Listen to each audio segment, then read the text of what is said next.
Hola, buenos días. Bon dia a tot. Continuem amb la següent sessió del día. Paso al castellano para los que no me conocéis. Soy Marco Orellana, padre de 2 niñas, marido, hijo, amigo y manager del SIDAI. Ahora que tengo ya vuestra atención, os comento que tengo el honor de ser de moderador y presentador de la sesión IA y Creatividad de nuestro congreso. Las tecnologías basadas en inteligencia artificial comienzan a generar usos y aplicaciones que hasta hace poco nos parecían bastante imposibles. Un ejemplo de esto es la evolución y la llegada de la inteligencia artificial y la tecnología de los datos al mundo de la creatividad y del arte. Hoy, la existencia de música hecha a partir de modelos de inteligencia artificial entrenados u obras pictóricas realizadas usando Deep Learning ya son una realidad.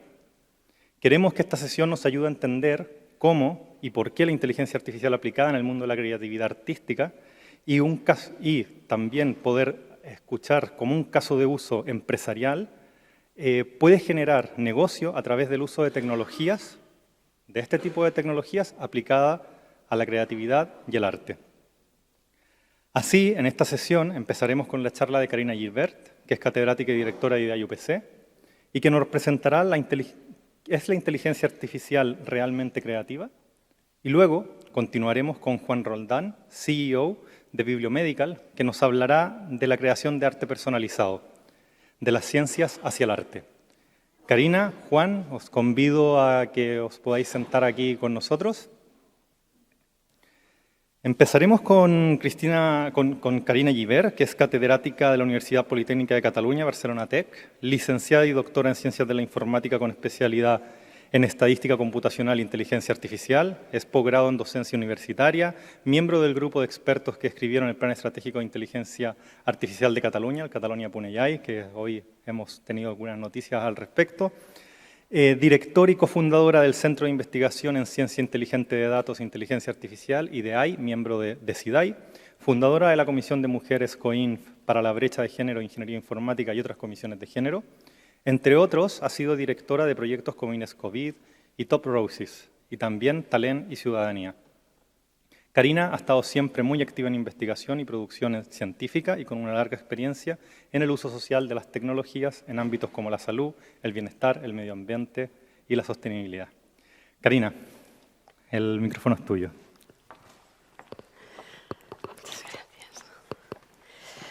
Muchas gracias, Marco, por esta presentación y muchas gracias a CIDAI y a Eurecat por invitarme a hacer esta presentación.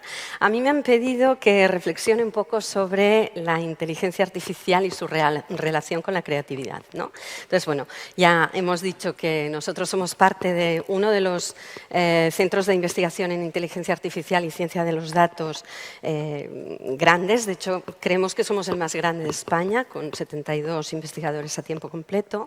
Y estamos situados aquí en el campus norte de la UPC. Entonces, lo que voy a hacer va a ser introducir rápidamente el concepto, que siempre me gusta hacerlo, y a la gente que me habéis oído varias veces lo sabéis, que casi siempre empiezo así. Y enseguida pasaré al tema de la creatividad y del rol que la inteligencia artificial juega en el ámbito de la creatividad, ¿no? Entonces, la inteligencia artificial sabemos que nace en el año 1956 en la Escuela de Verano de Dartmouth, donde McCarthy reúne a los 10 sabios más importantes del momento bajo una conjetura común, que es estudiar si es posible que las actividades que realiza el ser humano que requieren inteligencia se puedan especificar con tanta precisión como para conseguir que una máquina las pueda ejecutar. La respuesta es la fundación de la disciplina de la inteligencia artificial como ciencia que estudia los mecanismos de las acciones inteligentes, ¿no? Entonces, aparece al cabo de unos pocos años lo que se llama el test de Turing, que es un test para verificar si realmente una máquina que se dice inteligencia artificial es realmente inteligente o no, ¿no? Y entonces Turing dice, bueno, para saber si una máquina es inteligente o no, lo que tiene que pasar es que haya una persona conversando con algo detrás de una pared, ¿no? Y que no lo vea y que no pueda distinguir si es una persona o es una máquina. Entonces diremos que tenemos máquinas inteligentes. Como podéis comprobar, estamos todavía lejos de esta situación. O sea, nosotros cuando llamamos a la compañía de la luz y se pone la secretaria electrónica, se pone el bot, rápidamente sabemos que no es una persona. Por tanto, todavía queda tiempo para encontrar máquinas que pasen el test de Turing. Lo que pasa es que es interesante que en sus orígenes la inteligencia artificial pone el foco en lo que se llama la inteligencia racional, ¿no? Intentar mimetizar el pensamiento y la actividad razonadora de las personas, ¿no? Entonces, trabaja mucho en métodos de representación del conocimiento, mecanismos de razonamiento automático y estas cosas, pero con el tiempo ya nos damos cuenta, desde bastante al principio de hecho, de que esto puede representar bien la actividad intelectual, pero esto está todavía lejos de la inteligencia, ¿no? Porque cosas como la paciencia, la prudencia, la resiliencia, los sentidos, la creatividad, ¿no? Las emociones, todas estas cosas están muy lejos de estas inteligencias artificiales cognitivas de los primeros años y, sin embargo, forman parte de una capa importante de lo que consideramos que tiene que tener una persona para considerar la inteligencia, ¿no? Maxwell en 2007 dice que la sabiduría es una combinación entre el conocimiento, la experiencia, la prudencia y el sentido, y la medida, por decirlo de alguna manera, ¿no? Y de hecho, actualmente ya hay mucha investigación en lo que son las inteligencias emocionales y la inteligencia social y en tratar de encontrar modelos computacionales para incorporar todas estas componentes en las máquinas inteligentes, ¿no? Aquí tenemos a Sofía, a ver, ¿esto marca? Sí. Aquí tenemos a Sofía, que supongo que la conoceréis, es un robot social, que es un humanoide que ya habla en tiempo real y le han puesto expresiones en la cara, no sé más cosas más, y es una inteligencia social, artificial, social, muy evolucionada, pero todavía está lejos, ¿no?, de poder pasar el test de Turing. Total, que estamos en este contexto. Y en este contexto la creatividad sería una de las características de la persona que eran hasta ahora difíciles de modelar, ¿no? Y que ya desde Platón se habla de la importancia de la creatividad y hay diferentes visiones, desde esta visión más inspirada por los dioses, por decirlo de alguna manera, ¿no?, a esta visión más tecnócrata, si queréis, que tenía Lovelace, que decía, no, es que una máquina nunca será creativa porque obedece a instrucciones que le damos los humanos, o sea, creatividad cero, ¿no? Entonces, lo que pasa es que con el tiempo aparece esta rama nueva de la inteligencia artificial, que es la creatividad computacional, que es una combinación entre la inteligencia artificial, la ciencia cognitiva, la psicología y la antropología social, y que estudia el potencial de los ordenadores para actuar de forma autónoma, pero en actividades creativas, ¿no? Esto es un tipo de autonomía que es diferente a la que le damos a un robot para que se mueva solo por una casa, por ejemplo, ¿no?, donde no tiene que ser creativo, tiene que saber que no se baja por unas escaleras porque se rompe, pero no tiene necesariamente por qué incorporar creatividad. Entonces, es Margaret Boden en 2004 que formula por primera vez una tipología de la creatividad y distingue tres tipos de creatividad, sobre todo en computación, que sería la creatividad combinatorial, que es que nos hacemos creativos a base de combinar cosas que ya sabemos de otros contextos y las ponemos juntas por primera vez, ¿no? La creatividad exploratoria, que es tenemos una idea nueva, realmente nueva, en un espacio conceptual que ya existía, y la creatividad transformacional, que es explorar formas nuevas de crear ideas, alterando reglas conocidas en un espacio conceptual que ya existía. Entonces son como tres niveles de creatividad diferentes que responden también a realidades computacionales distintas, ¿no? Entonces, Maxwell dice que en realidad el arte es muy importante para revelar qué son las cosas relevantes, qué es lo que tiene valor y cómo se pueden desenmascarar valores falsos, ¿no? Y lo ve como una área de interacción entre la mente y el corazón, ¿vale? Ya sabemos que desde la antigua Grecia el arte juega un papel importante. De hecho, los griegos tenían toda una taxonomía de artes con sus musas correspondientes, pero es que en el 480 también también se estructura el mundo del arte también a través del trivium y el quadrivium, ¿no? Entonces, nos hemos estado preocupando siempre del arte. En el siglo XVIII se establece una primera ontología, si queréis, de lo que serían las bellas artes, ¿no? Que son estas que están aquí. Y con el tiempo, y a partir del siglo XX, hemos añadido unas artes nuevas que serían el cine, la fotografía, el cómic y el arte digital, caería dentro de esta rama, y las manifestaciones artístico-culturales, como podrían ser los anuncios, los videojuegos, etcétera, etcétera, ¿no? Entonces, al final, nosotros, la realidad a la que estamos asistiendo ahora es que prácticamente desde los años 60 tenemos inteligencias artificiales que tratan de componer música desde formas muy diferentes. Los 60 lo intentaban hacer utilizando modelos gráficos probabilistas como las cadenas de Markov. En los 90 ya intentan ser sistemas de reglas que intentan dar reglas de composición para que se imite un determinado estilo. Actualmente lo que estamos es en un entorno de Machine Learning y de Case-Based Reasoning, ¿no? En los 2000, y actualmente nos habríamos movido al ámbito del Deep Learning, que es esta revolución dentro de la IA que permite resolver cosas que cuestan mucho en muy poco tiempo, ¿no? El caso es que hemos pasado de la asistencia para componer la melodía a, por ejemplo, lo que se llama el live coding, que es la interpretación en tiempo real de lo que está pasando con otros músicos y que la propia inteligencia artificial reaccione en tiempo real generando música a partir de los estímulos que recibe sobre la marcha, como si dijéramos, ¿no? Nosotros desde nuestro grupo hemos hecho algunas cosas en creatividad e inteligencia artificial, y uno de los proyectos más emblemáticos en el que yo particularmente tuve una participación muy marginal, pero fue el AI and Music Festival, que se desarrolló conjuntamente con Sonar y con investigadores de IDEAI, donde se exploraba el rol de la inteligencia artificial no solamente en la música, sino en la vida en general, cogiendo la música como caso de uso, ¿no? Entonces aquí se hicieron experiencias de live coding con pianistas, que se hicieron conciertos en el auditorio, hubo espectáculos donde la inteligencia artificial cantaba, ¿no?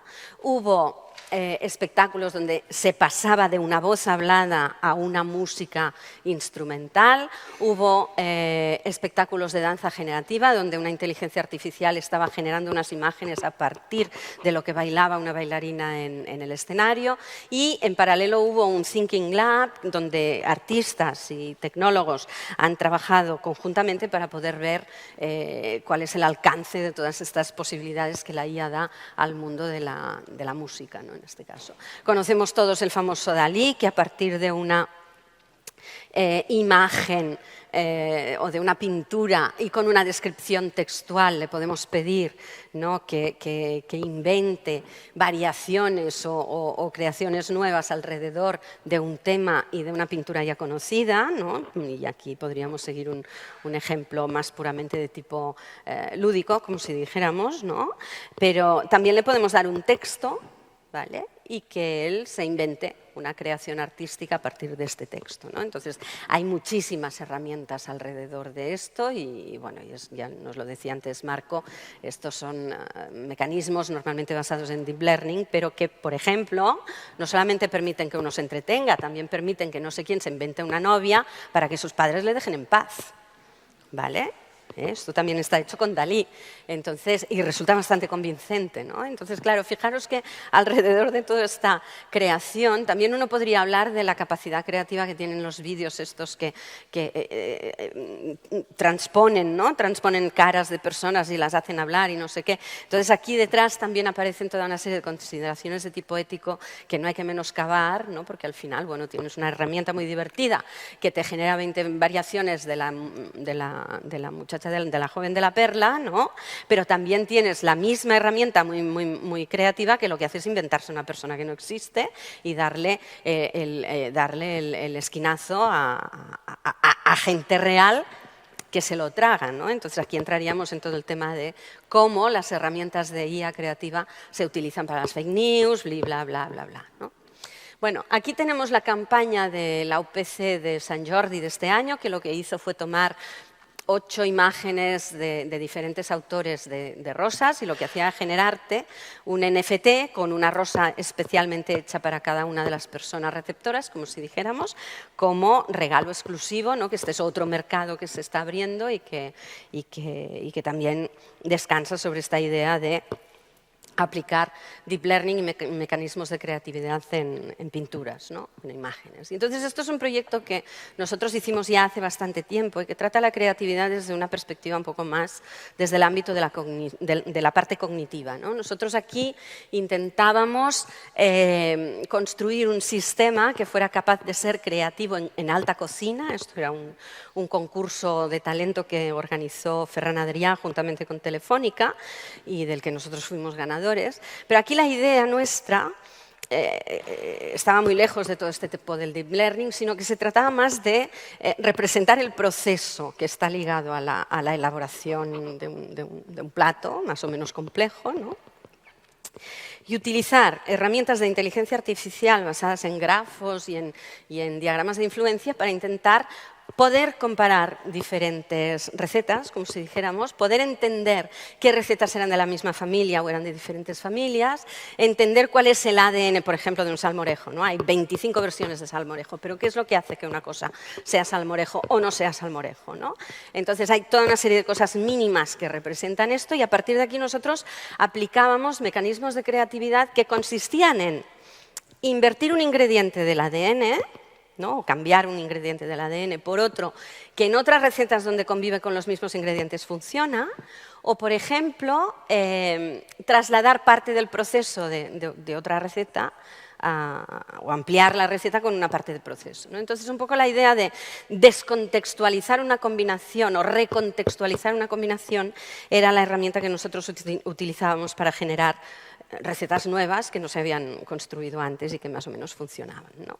Entonces, la idea es que hoy en día la inteligencia artificial escribe como un periodista, como un literato, hace papers científicos, ¿no?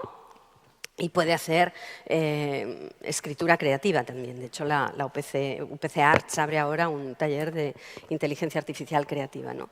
Y también hay otra, en la otra punta, de alguna manera, tendríamos esta otra versión de la IA, que es la de la recomendación. Y la de la recomendación en el ámbito artístico, en el ámbito de la creatividad, ¿no? Es decir, hoy en día, muchos de nosotros, las decisiones que tomamos sobre qué pintura vemos, qué libro leemos, qué música escuchamos, qué película atendemos o lo que sea, no acaban de ser elecciones libres del todo, porque vienen mediadas por estos algoritmos de prescripción cultural con los que convivimos de forma prácticamente ininterrumpida, ¿no?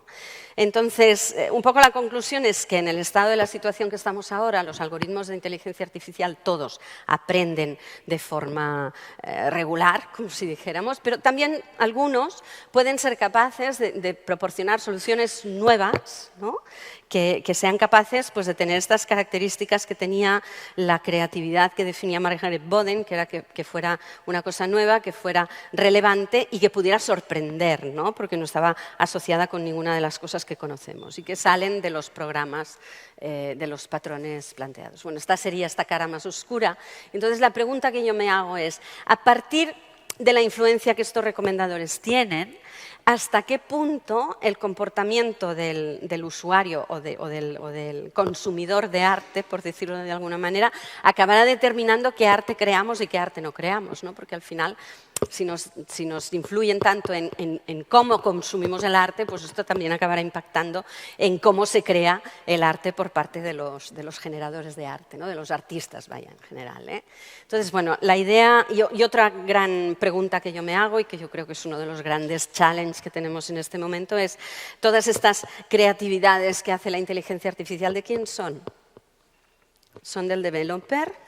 ¿Son del que compra el programa? ¿Son del que compra la obra? ¿De quién son, ¿no? Entonces aquí tenemos una brecha importante de propiedad intelectual que tarde o temprano se tendrá que acabar de resolver. Todo el tema del blockchain y los NFTs está jugando un papel importante ahí, pero todavía hay trabajo para resolver esto cómo se acaba, ¿eh? Y entonces, bueno, yo termino porque en estos días precisamente nos acaban de de dar este premio de difusión de la inteligencia artificial por este curso de ciudadanía que Marco ya había presentado, que es un curso de divulgación gratuito, desarrollado con fondos de la estrategia impulsado por el Gobierno, ¿no? Y que hemos puesto a disposición de toda la sociedad para que todo el mundo se entere bien bueno, aquí hay un público más formado, como si dijéramos, pero esto está pensado para que todas las personas se puedan pasar un rato divertido mientras aprenden lo que son las bases de esta inteligencia artificial, incluida esta parte de actividad creativa, ¿no? Y con esto termino. Muchas gracias. Muchas gracias.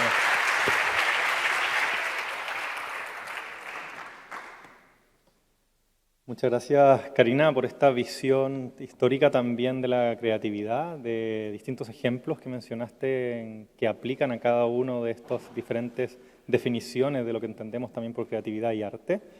Y por finalizar también con esta parte de retos que tiene la inteligencia artificial, sobre todo aplicado a este sector. Yo también soy un convencido de lo que comentaba Teresa llamada la mañana, que la inteligencia artificial viene a ayudarnos a hacer mejor esta sociedad en la que vivimos y sobre todo a las personas, más que reemplazarnos.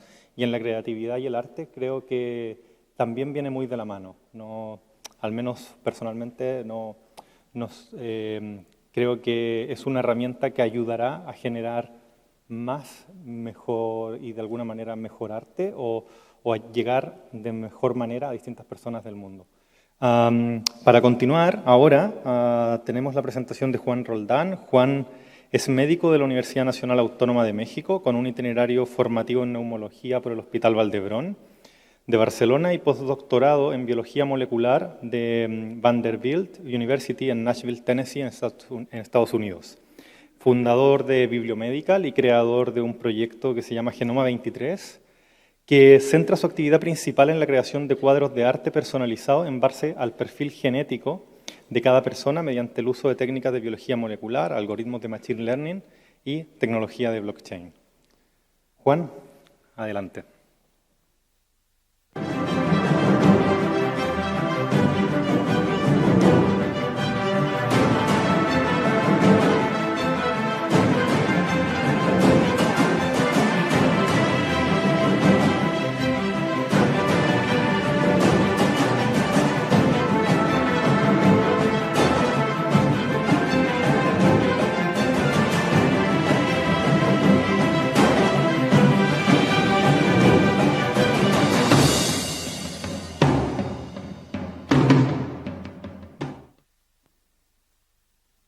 Hola, ¿qué tal? Buenos días. Bueno, primero agradecer a Eurecat y SIDAI por la invitación que me habéis hecho para presentar mi proyecto.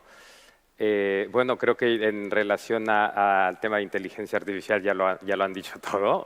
Realmente ha sido una charla excelente. Y yo pues pasaré un poquito más al tema práctico y también que sepáis que yo soy médico de formación, yo soy médico, soy especialista en neumología, como comentó Óscar, pero tengo una formación en biología molecular y esto es lo que realmente hizo que este proyecto naciera hace 15 años. Pues a la siguiente diapositiva. Pues resulta que en el año 2003, ¿cómo cambio las diapos aquí? Next, ya, fácil. Necesitaba aquí algo de inteligencia, ¿no?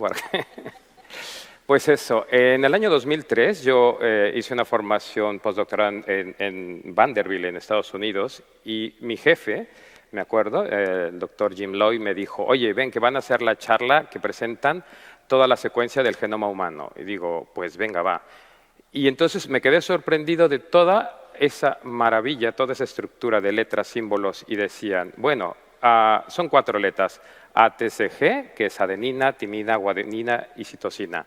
Esas 4 letras, que las tenemos todas en un número de 3.000 millones dentro de nuestro genoma, nos dan las características para el tamaño de los ojos, el color de la piel, el cabello, etc. Es todo una cosa increíble, que es la creación, ¿no?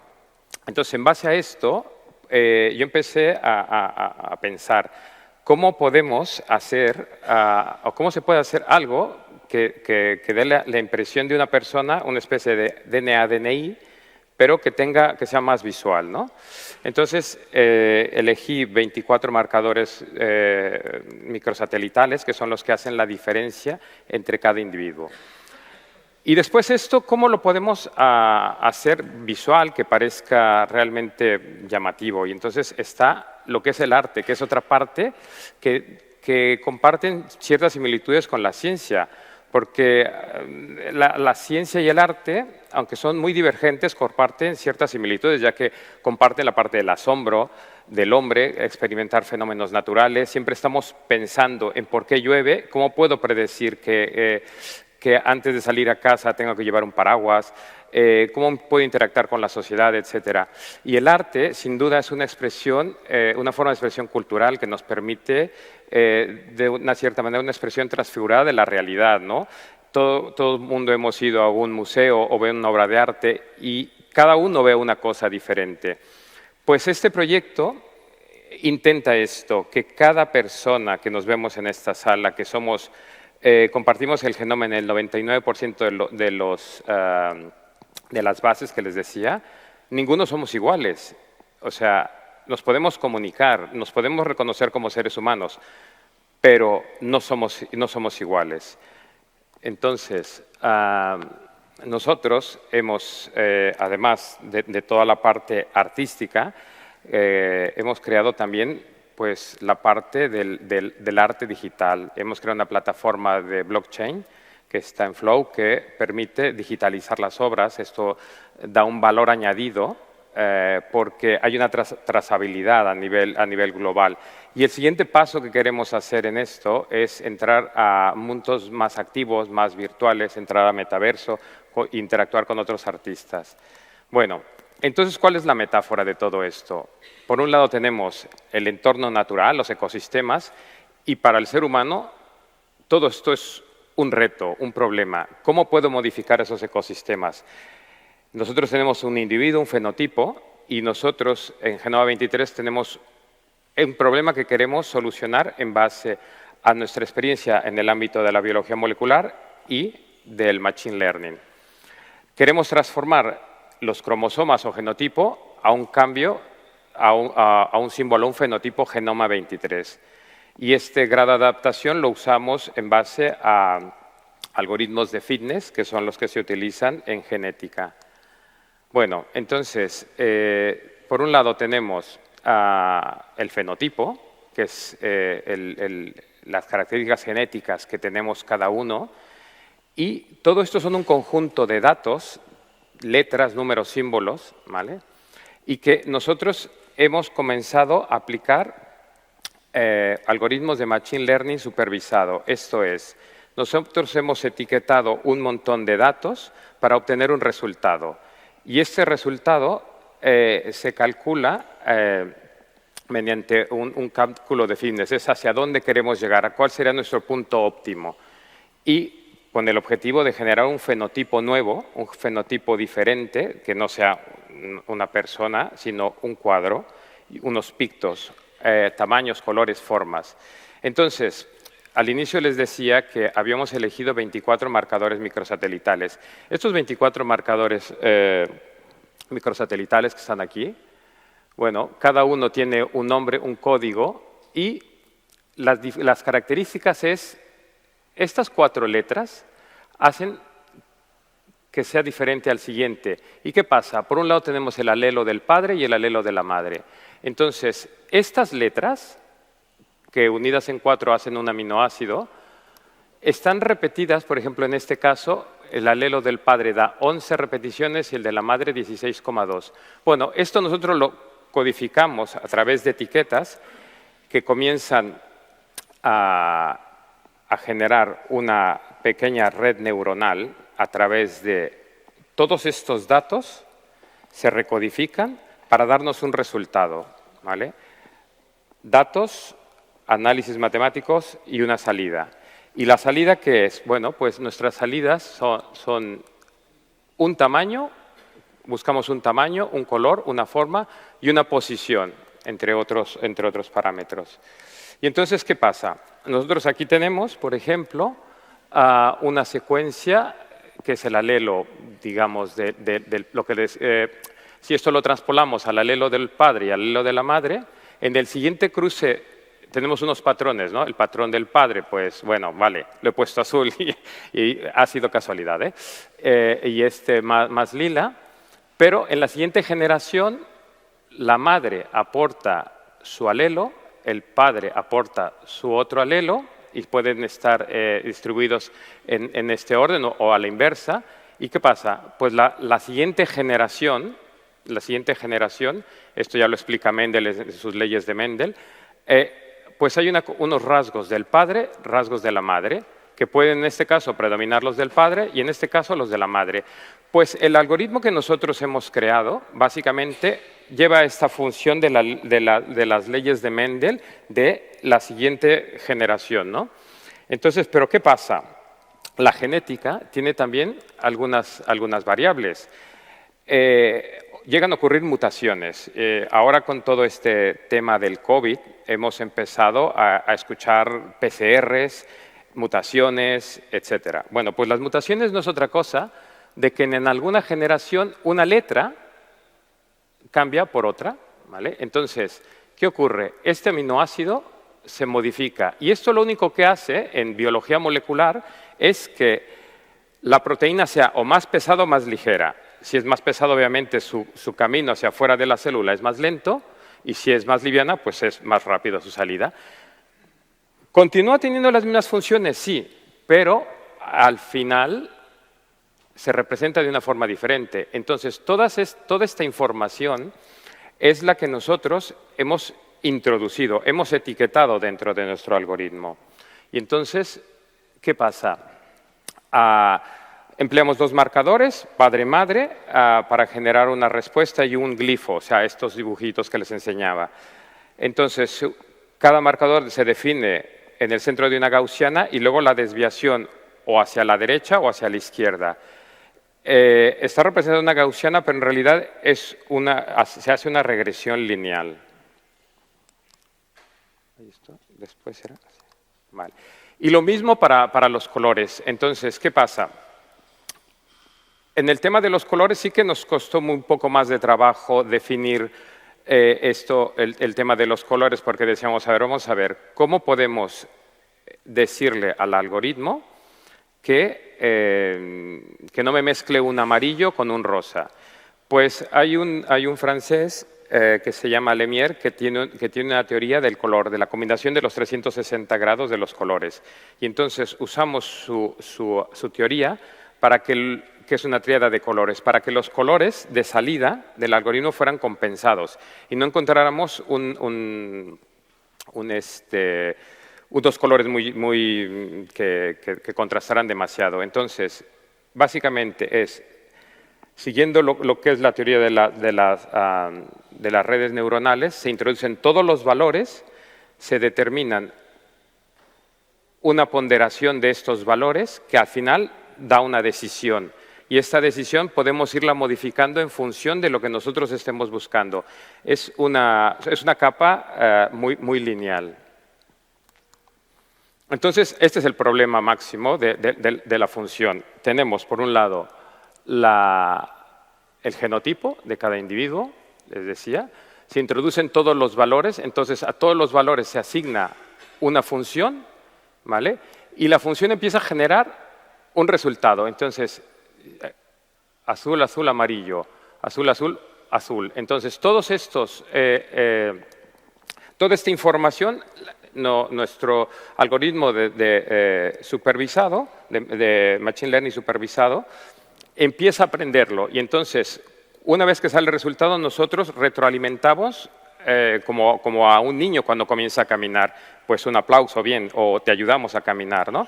Pues hemos llegado a tener unos resultados muy interesantes y entonces el resumen sería pues eso.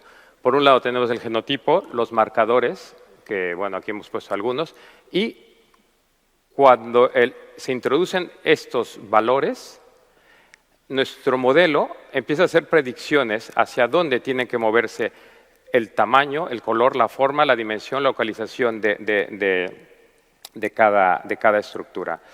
Y al final, pues tenemos unos marcadores, un conjunto de glifos. Estos crean los generadores para los tamaños, color y forma. Los glifos se seleccionan de forma aleatoria. ¿Y qué pasa? El resultado final son este tipo de cuadros que, bueno, a nosotros nos gustan mucho. Y en resumen, este es queda un poquito más de tiempo, el proyecto Genoma 23, en el cual llevo trabajando 15 años y desde hace un año estamos, nos pueden encontrar en la web www.genoma23.com.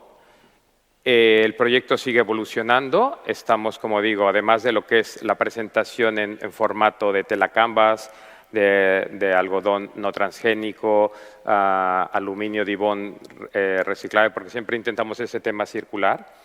Nos hemos movido en colaboración con Eurecat, que nos está ayudando mucho al tema de los smart contracts para crear nuestros NFTs, y en un futuro saldremos al metaverso creando una galería virtual para que los artistas puedan, ya no tengan que desplazarse, sino en entornos virtuales puedan presentar sus obras y pues puedan interactuar con más gente y artistas. Y bueno, esto es lo que hoy os quería presentar. Gracias.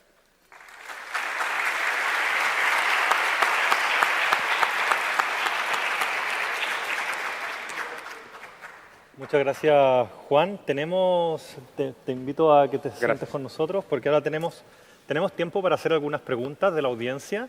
Nos ha llegado una por interno que la hago. Básicamente, y de hecho puede que esté más orientada a ti, Karina, nos preguntan si podemos dar algún ejemplo de inteligencia artificial aplicada al sector editorial.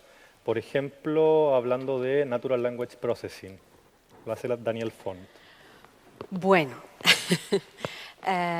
la inteligencia artificial aplicada al sector editorial tiene muchísimas expresiones, ¿no? La más creativa de todas serían estas tareas de escritura creativa, ¿no? Donde la inteligencia artificial le das 3 palabras clave y te monta un relato, o te escribe un pasaje que después puedes aprovechar para tu novela, más o menos surrealista, etcétera, etcétera, ¿no? Pero aparte de esto, el lenguaje natural tiene muchísimas capacidades para leer texto, entender lo que pone este texto, construir un modelo conceptual del mensaje que hay en aquel texto y a partir de aquí puedes hacer muchísimas cosas. Puedes hacer traducción automática, puedes hacer resumen automático, puedes hacer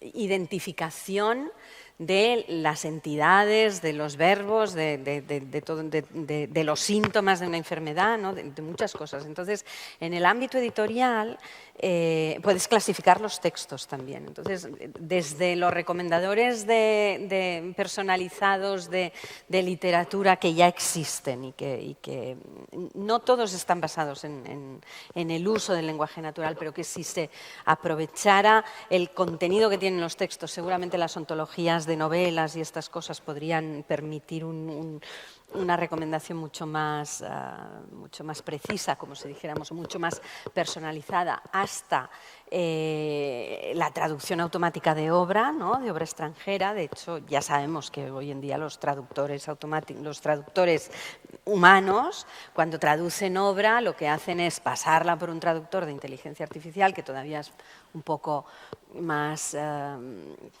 todavía tiene errores, como si dijéramos, pero bueno, te da un primer texto que después tú solo tienes que validar y por tanto el tiempo que tardas en traducir una obra hoy en día no tiene nada que ver con lo que tardabas antes. Pero también hay otra línea que a mí me parece súper interesante, que esto también es una cosa que ya existe, que es cómo tienes lectores que sintetizan voz a través de texto. Entonces, personas con dificultad visual, personas con, bueno, que quieren leer novelas mientras van conduciendo porque conducen 5 horas al día, ¿no? O sea, todo esto es un mercado que, bueno, que se explota poco por el potencial que yo creo que tiene y que no pasa solamente por el lenguaje natural, sino que pasa por el procesamiento de la voz, que sería la hermana a la que van ligados, como si dijéramos, tratamiento de texto y voz, ¿no?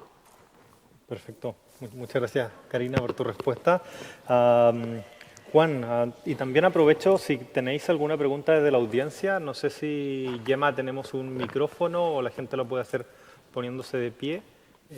Tenemos micrófono. Si tenéis alguna pregunta, os podemos dar paso. Juan, muchas gracias también por esta presentación, entrar en detalle de cómo funciona este proyecto, esta empresa que habéis desarrollado. Algunas preguntas a lo mejor un poco ligados a la aplicación de lo que habéis desarrollado.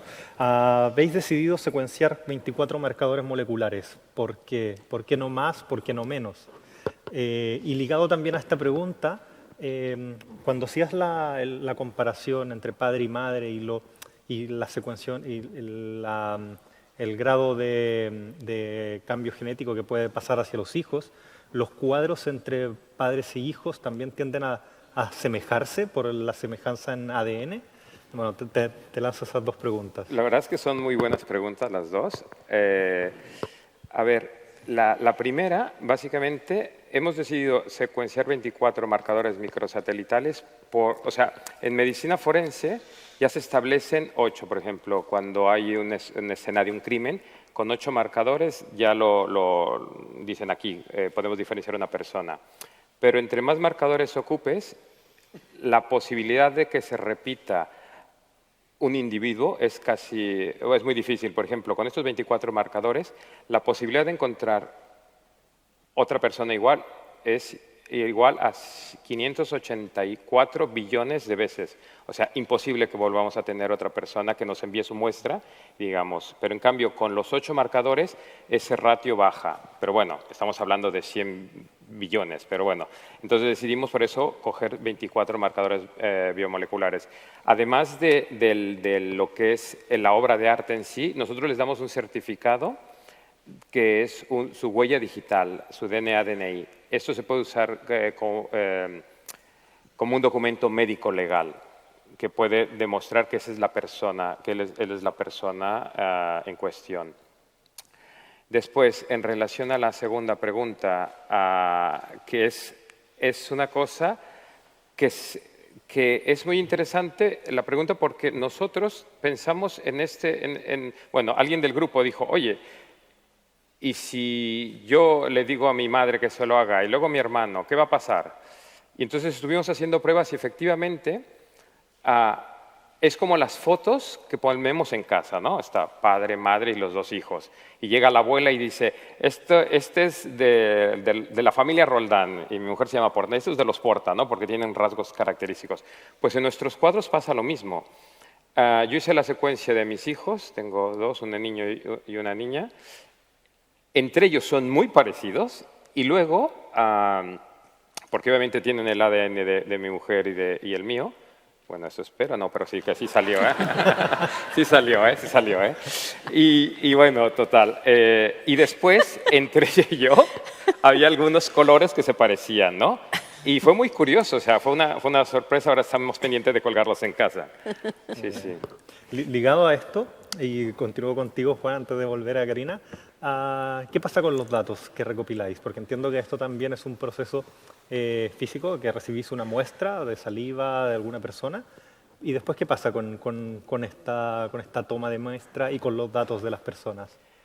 A ver, los datos, bueno, cuando se pide a través de nuestra web lo que llamamos BioArKit, te llegan unos bastoncitos como los de la PCR, que te frotas en los mofletes, los guardas, los envías y todo va con un código. O sea, todo esto, y previamente cuando tú solicitas, firmas un consentimiento de la Ley Orgánica de Protección de Datos, que tus datos solo van a ser usados para el motivo para lo que estás solicitando y que la muestra una vez utilizada se destruye. Y no va a haber ninguna asociación entre tus datos personales y lo que salga en tu ADN, a menos que tú lo solicites. Si tú lo solicitas, se lo podemos dar. Y después otra cosa que tiene nuestro algoritmo es que tira para adelante, pero ya no puede tirar para atrás. O sea, estas imágenes nadie puede desencriptarlas y tirarlo hacia atrás. O sea, esto los separa completamente. Perfecto. Perfecto. No sé si tenemos preguntas del público. Adelante, si nos puedes decir tu nombre y la consulta. Hola, soy Juan Luis. Muchas gracias por las presentaciones, han estado muy bien, muy interesantes. Mi pregunta es para Karina sobre la presentación que ha hecho de la creatividad. En relación a los conceptos que hay en programación de aleatoriedad, que es pseudoaleatoriedad con semillas que van generando la pseudoaleatoriedad, y con respecto a los algoritmos de deep learning que hacen un aprendizaje, es decir, podríamos introducir un aprendizaje del gusto que tienen los seres humanos por un determinado arte, por ejemplo, los colores de una obra de Kandinsky o de una obra del impresionismo o de Van Gogh. ¿Hasta qué punto está más cerca esa creatividad que se habla de la originalidad artística del ser humano o de los conceptos de aprendizaje de los gustos del ser humano y de la aleatoriedad o pseudoaleatoriedad de los algoritmos? Wow. Buena pregunta. Bueno, no está mal la pregunta, no está mal, ¿eh? A ver, mira, efectivamente, o sea, cuando estamos hablando de transformaciones aleatorias en cosas que se van creando a través de los algoritmos, en realidad descansamos sobre estos principios de números pseudoaleatorios que son los que son capaces de generar los algoritmos, ¿no? Por tanto, simulamos sorteos que no son tales, ¿vale? Pero que tienen unas secuencias de retorno muy largas en el tiempo, entonces es muy difícil volver a empezar al principio de la serie y repetir, y si quieres reproducir resultados necesitas saber las semillas, todas estas cosas, ¿no? Dentro del ámbito de lo que se está haciendo en Deep Learning,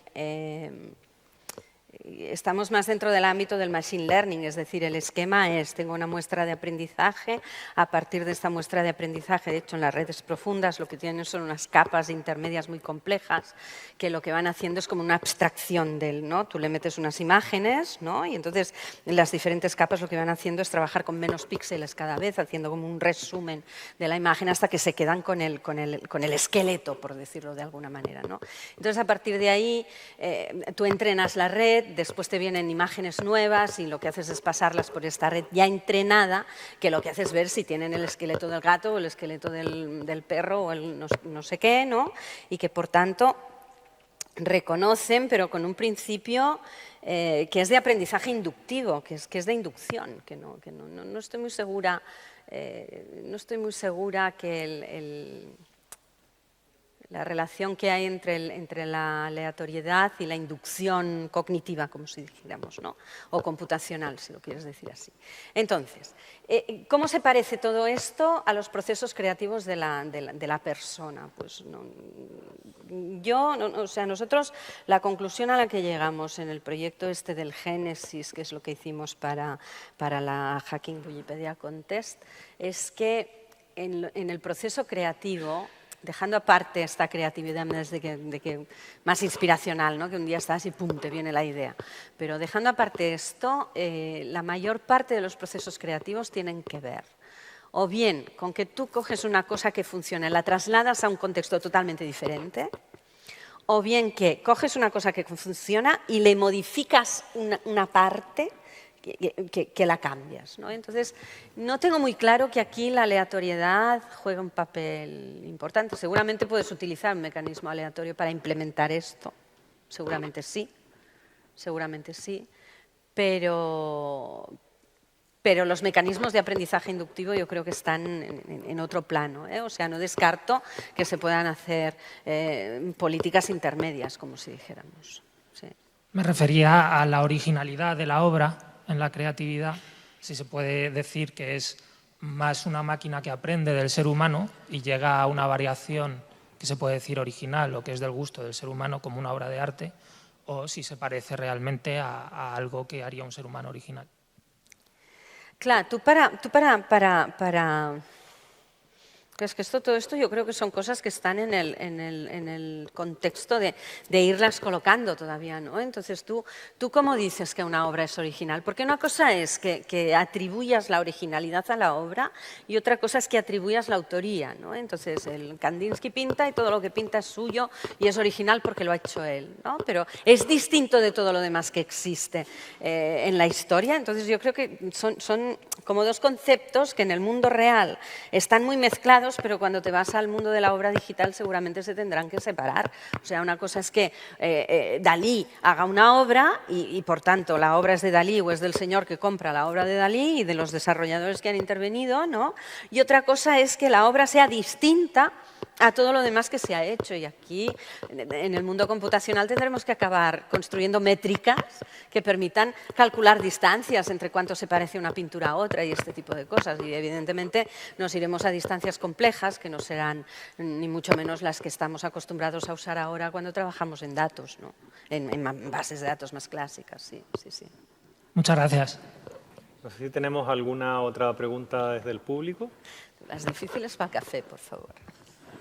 Por favor, si puedes decir tu nombre y la pregunta, tenemos tiempo para hacer una más.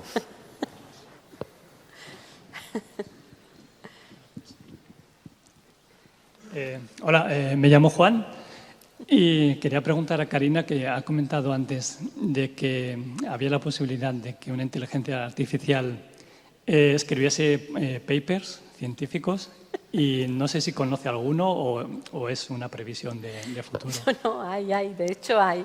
No, yo no me acuerdo ahora exactamente de la herramienta que lo hace, pero hay herramientas que tú les das un enunciado, como si dijéramos, y te escriben cosas. De hecho, Josep María Gañet no hace mucho hizo unos gags en Twitter que tuvieron muchos likes y muchas comparticiones, porque precisamente hizo esto, nos coló un artículo pseudocientífico, digamos, que trataba temas tecnológicos, y entonces había allí toda una serie de exposiciones, y al final decía que sepáis que lo he hecho con la herramienta no sé qué, que yo no he escrito ni una palabra, le he dado solamente esta frase, y tú te lo decía al final, que ya te lo habías leído todo y parecía razonable. O sea que no, sí, de estos hay. Y de Pero hecho, hay artículos revisados por pares en publicaciones. Sí, y algunos cuelan, ¿eh? O sea, algunos cuelan. Y entonces cuando ha pasado esto, entonces sale el que lo ha hecho y ha dicho, me han aceptado un artículo, no sé qué, que lo ha escrito una IA, y salen todas las noticias y estas cosas. Sí, muchos se detectan, ¿no? Pero... Sí, bueno, es una previsión de que en el futuro se escriban así.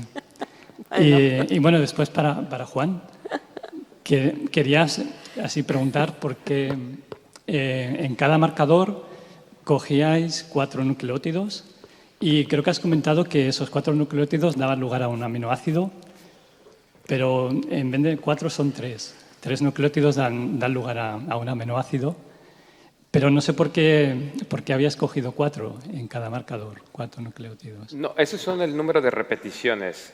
O sea, esas 4 nucleótidos que había, si te acuerdas, del lado derecho había unos números que decían, yo qué sé, 11, 25. Uno era el alelo del padre y otro de la madre. Y esos 4 nucleótidos se repetían 11 veces, o sea, dentro de la secuencia de ese gen, se repetían 11 veces, por un lado, y luego por el alelo del padre, 25, ¿vale? Esto es lo que quería decir, básicamente. Vale, sí, de acuerdo. Y después has comentado que una mutación, un SNP, una mutación simple, podía dar lugar a un cambio de peso de la proteína. Pero eso tampoco no es muy cierto, porque puede que un SNP no dé cambio a un cambio de aminoácidos, sino que la proteína se quede igual. No necesariamente, efectivamente, no necesariamente, pero en muchos casos sí que ese cambio de una base te puede cambiar el peso molecular de la... Sí, que, por ejemplo, cuando tú corres en un gel de agarosa y vas viendo el peso molecular, hay veces se quedan pues, en un peso más alto por una sola variación en una base, ¿no? De hecho, en un trabajo que publiqué, que estamos precisamente, de ahí surgió todo el proyecto. Yo estaba trabajando en una enfermedad minoritaria que se llama fibrosis pulmonar, y lo que había era un SNP que hacía que una proteína que se llama proteína del surfactante, que está en los pulmones, se atorara, se quedara atascada en el retículo endoplásmico y entonces no salía. Entonces mi trabajo era crear un clon que pudiera seguir esa proteína fluorescente y ver efectivamente, la teoría era que se atoraba en el retículo endoplásmico y efectivamente, después de muchos años y muchos experimentos, lo conseguí y rastreamos muy bien lo que le llaman green fluorescent proteins y la encontramos a través de microscopio.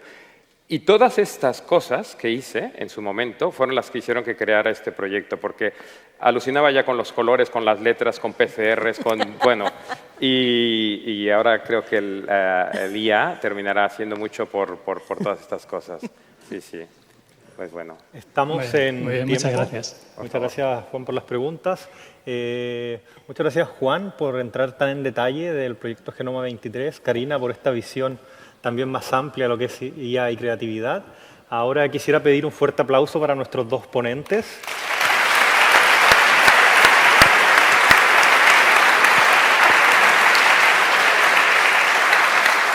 Y continuamos. Ahora tenemos una sesión que se llama AI for Good. La modera Albert Sabater, también director dentro del Observatorio de Ética e Inteligencia Artificial, parte de la estrategia catalana, uno de los 4 pilares junto al SIDAI, la DSA y AIRA, de los 4 pilares de la estrategia catalana de inteligencia artificial, que también nos acercará de algunos proyectos, algunas ideas o casos de aplicación que están haciendo, que están influyendo de forma positiva en lo que es la vida de todas las personas, también con aplicación de inteligencia artificial y tecnología de los datos. Muchas gracias, los dejo con la siguiente sesión. ¿Para por dónde?